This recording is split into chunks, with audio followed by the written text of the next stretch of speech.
আমাদের এই খামারের সবচেয়ে বড় রাজা। আলহামদুলিল্লাহ, আলহামদুলিল্লাহ। আল্লাহ পাক যেন ওকে বাঁচিয়ে রাখে।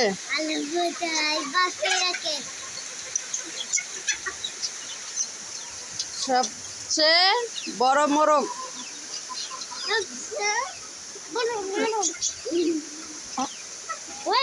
এটা ইউটিউবে ছাড়ো। হ্যাঁ, ইউটিউবে ছাড়ো।